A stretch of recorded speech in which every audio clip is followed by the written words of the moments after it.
What it do, what it do? This is your boy KQKC Boxing Network, and I am back with another one. That's right, this is another edition of Boxing Updates.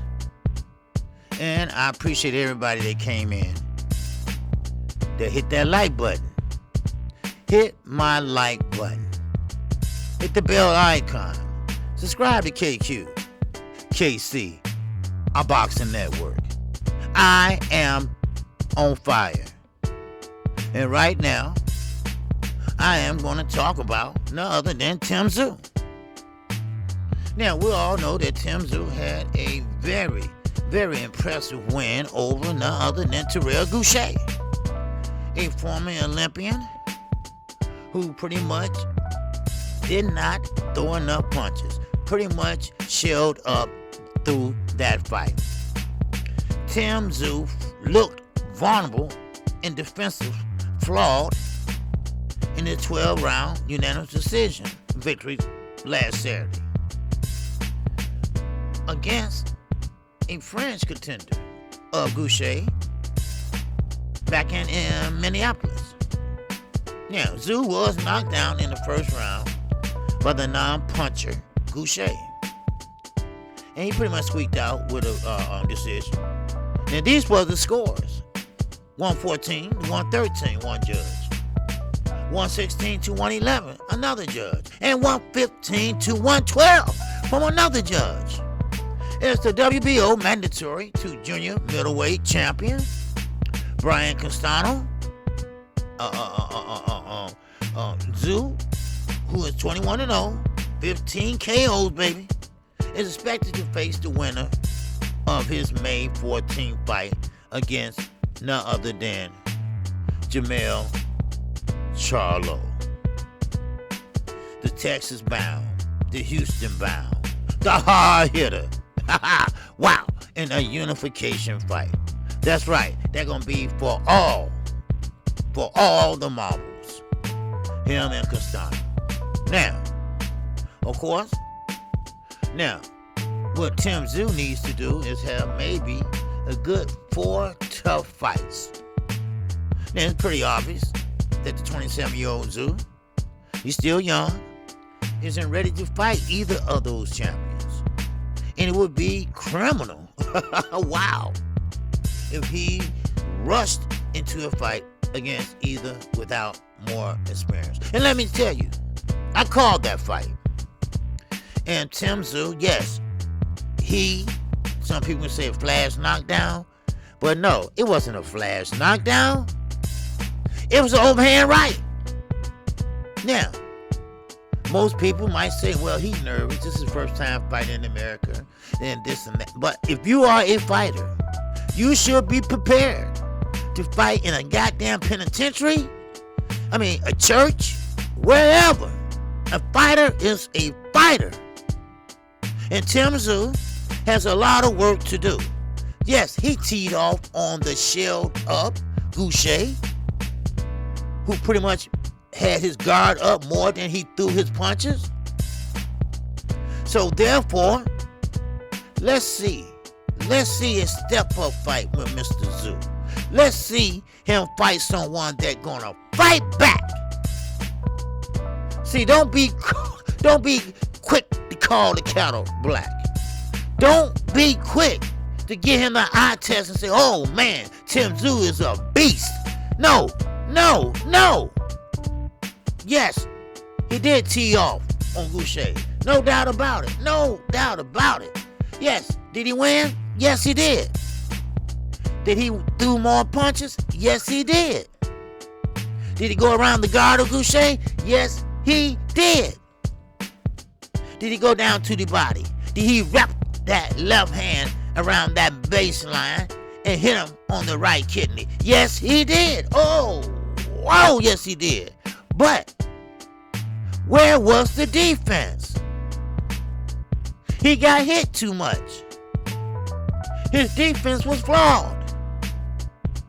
His defense, when he punched back, he pretty much put up his arm like, man, I don't want that to fall on me. Man, don't throw that water on me. That was his defensive stance. Now, he's in an orthodox stance. And he's fighting like that. Now, I'm no trainer. I'm no promoter or anything like that. But I do have eyes. I do know a little bit about boxing. And I know one thing. He's going to have to find a defensive stance that's comfortable to him and that will work. I'm talking about a defensive stance like a high guard, or maybe hold that phone, if y'all in boxing know what I mean. Find something, Tim, because what you did with Goucher, yes, it worked with Goucher, because Goucher is pretty much kept his hands in his pockets, or therefore kept his hands on his head. So, you're not going to run as you climb up the ladder. If you do, it depends on how they move you. Good move with signing with PBC, I will say that. But Goucher was at the right place at the right time for your ass. But what happens? What happens when you run into a Charlo who's very agile, who's very athletic, who has an educated jab, who snaps that jab, and then get in and get out, make you miss and damn sure make you pay. Oh, he knows the game is to hit and not get hit. Jamal Charlo is a beast. Jamel Charlo is a beast. I'm sorry, I said Jamal. I'm sorry, Jamel. Jamel Charlo is a beast. No doubt about it. And he's very strategic of how he fight. He can fight on the inside. He can fight on the outside. And then, let's talk about Castano. You don't need to go near neither one of those. Castano, he's relentless. He doesn't go back. He comes forward. He gets hit. Yes, he does. But he walks sometimes through it. And with your punching, he will walk right through it. Then what? Then what? Your handlers, now PBC, will they put you in there with a Charlo or Castano? Are you ready for a Charlo Castano? And I'm giving my opinion. And this is KQKC opinion. No, he's not. I like the kid. I think the kid got moxie.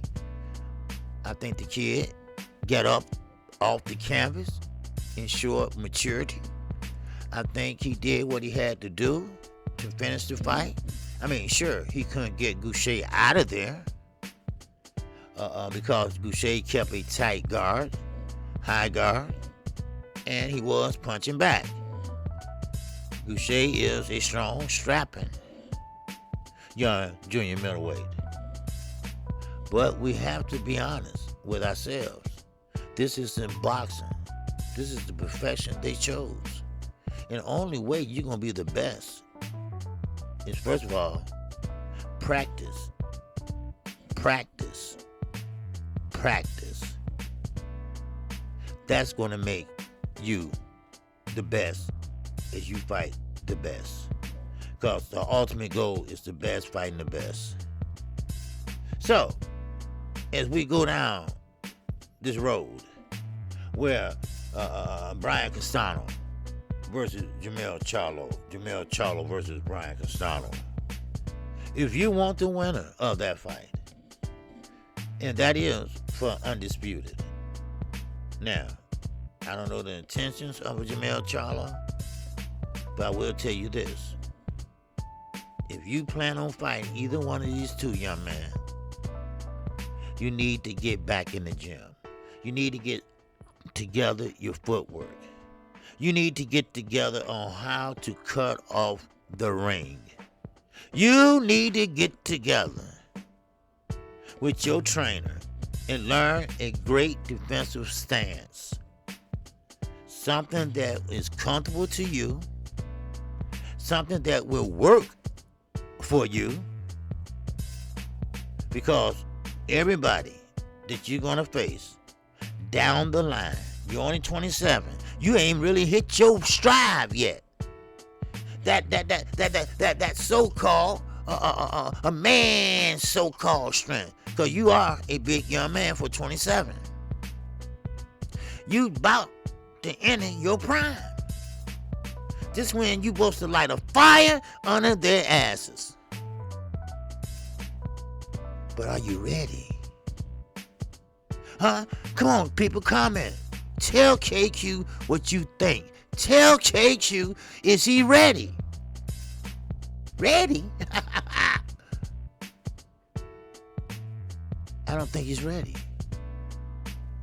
Maybe after another 3 or 4 fights, then we'll take a look at it. How about that? Is that okay with you, Tim? Because Charlo has gotten better and better. I'm talking about since the Tony Harrison fight. I'm talking about since he left Ronnie Shields. He has gotten better since he got with Derrick James. He's learning all over again, but he's not learning the same things. He's learning how to elevate the same things. And when you put some stank on what you already had, let's see, your jab was like, man, a B. Derrick James turned that B into an A. Then, as time go on, you had the A+. Then you on the motherfucking honor roll. Come on, do you feel me, people? Do you feel what your boy KQKC is saying? Well, I am KQKC Boxing Network.